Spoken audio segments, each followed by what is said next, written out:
This video is going to talk about ferrite beads and kind of some of the filter applications for ferrite beads. There's lots of other applications for inductors and RF toroids and transformers and such, but we're just going to talk mainly about the filter applications for ferrite beads. And a lot of different forms. A lot of times you'll see these large kind of split core beads that you can put on wires to reduce interference and provide some filtering. In fact, if you look at a lot of the computer cables that you have hooking into your computer, like the USB cables, like this one for my mouse, that's basically a ferrite bead sitting under there. And we're going to talk about what job it does there.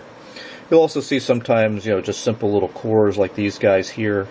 Maybe they'll have multiple holes in them, to make like a transformer or a winding, like this one here, making like a little bit of an inductor, or just a simple bead on a wire. Okay, and how do these work?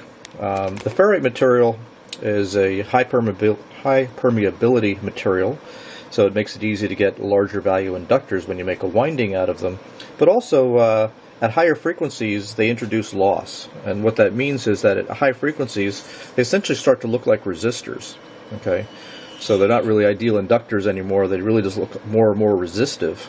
Okay, and so in other words, they basically add loss at higher frequencies.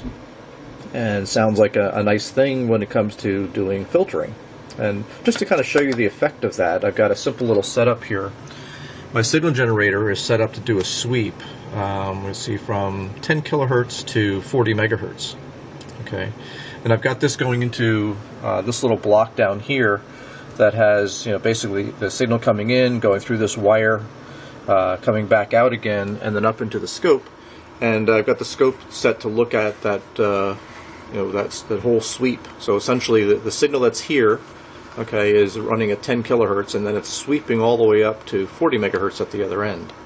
Okay, so if we put some frequency dependent device in series, right here, we're going to see that effect on the scope.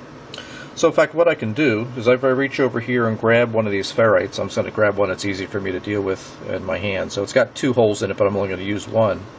Okay, and if I kind of pull this wire off of here, slip this ferrite on there, okay, and let's see if I can get this thing to kind of jam its way back in there and stay in place.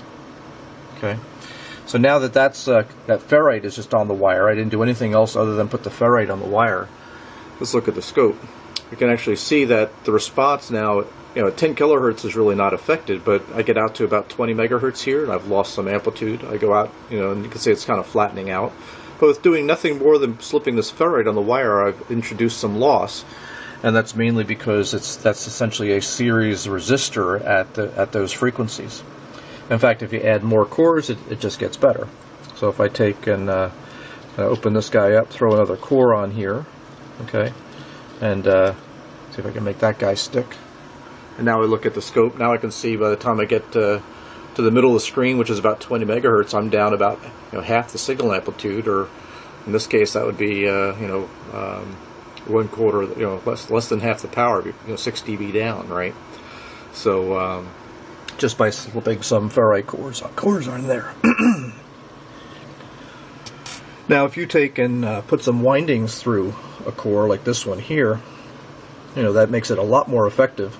Okay, in fact, if we take and bridge this guy across here, look at how effective that thing is. So at low frequencies it's passing just fine, but as soon as we get up to a few megahertz or so, I can see that it's really introduced a lot of loss. So that's a pretty effective filter for high frequencies. Okay, so another way to think about that is, it's really kind of restricting, the high frequency content. And so that's one common use area is for like EMI suppression. And that's one of the reasons why you'd find them like on computer cables. You got some high-speed signals going through some of these computer cables.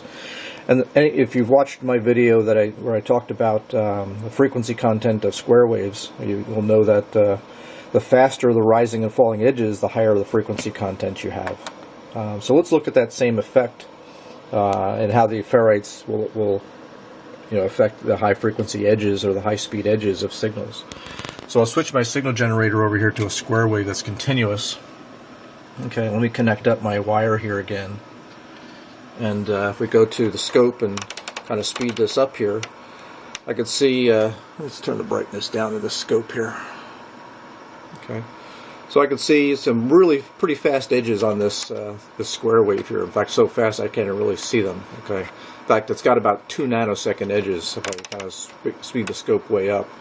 And there's 5 nanoseconds of division. You can see it's less than a division, so it's a really fast edge. Okay, and if I take, let's take just as an example that multi-turn ferrite here, and if I connect that up here, look at the resulting square wave. You can see that it's really just taken all the edges, right out of it and filtered them away, kind of making it almost look, closer to sinusoidal. So what it's really done is remove that high frequency energy from that particular signal. So you can actually see, that it would help to maybe reduce the radiation of that high frequency coming off the wire and interfering with radios and other things like that. So that's a very common use case, is for EMI suppression. Also, another good use case would be for like improved power supply decoupling. Here's just a little schematic example. Maybe I've got an IC here. I've got some local decoupling here. Sticking a ferrite bead in series with the power supply coming in, what that will do is 2 things. One is, if there's any high frequency energy being generated in this chip and it wants to come leak out the power supply, the decoupling cap can short it to ground. But if this ferrite bead wasn't there, it might also propagate out onto the power supply plane. Okay, so what this does is ensures that this capacitor looks like a lower impedance than the rest of the power supply plane, and it makes it more efficient. Also, similarly, beads can also block higher frequency energy from coming in through the supply. Okay, as well. So typically used for some power supply decoupling. It may also be used for controlling parasitic oscillation. Okay.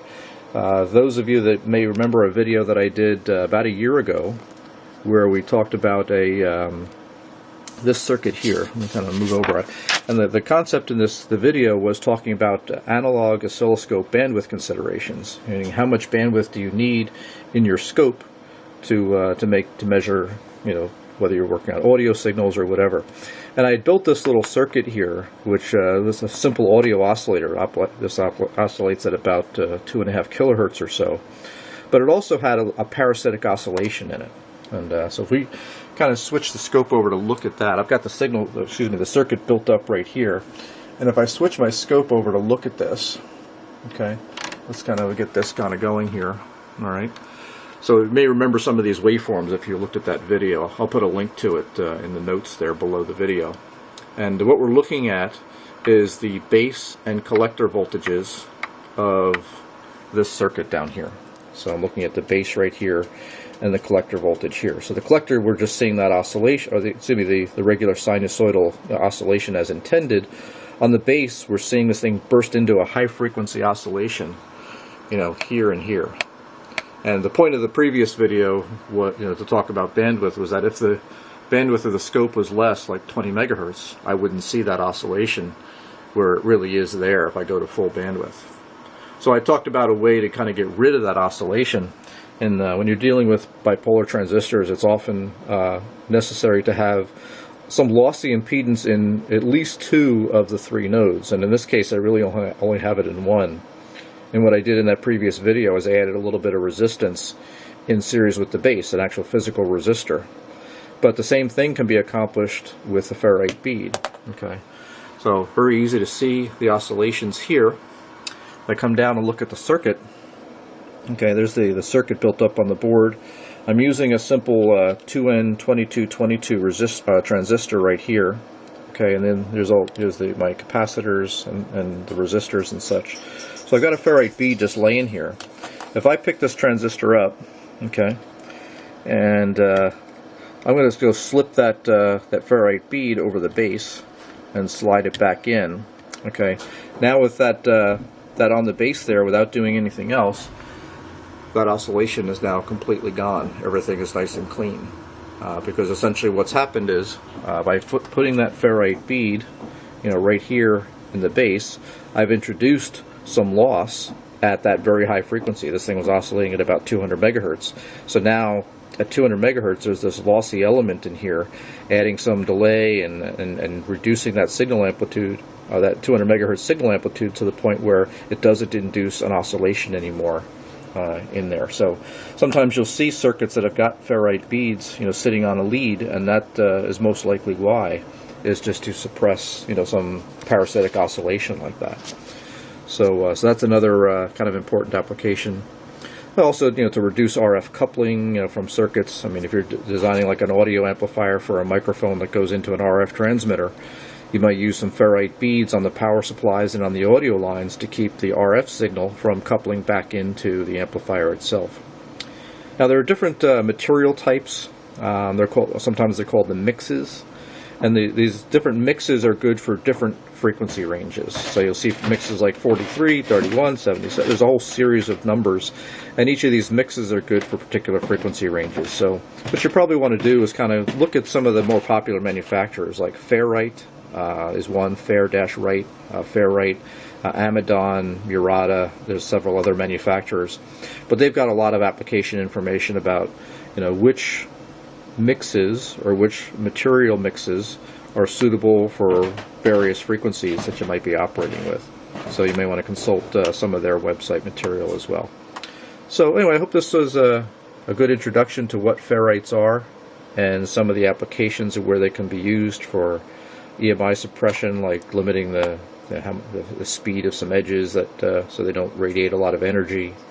Improve some power supply decoupling, control parasitic oscillation, etc. So, of course, any questions, let me know. But again, this is just intended to be just a little bit of an introduction to the topic. Thanks for watching.